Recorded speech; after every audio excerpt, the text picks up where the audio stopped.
Adding a drop-down menu is very easy and quick. This drop-down menu can be used for your form or your product.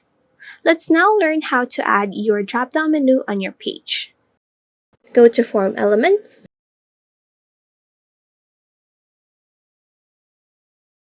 Click Drop-down. The Element Properties tab will automatically show.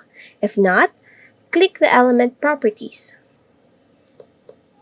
On your drop-down settings, you will have to choose first your drop-down options. If your option name is not on the lists, you can click Custom.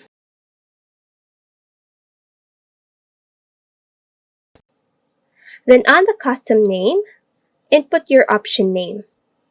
Once done, you can now add options on your drop-down. Just simply click Add to add more.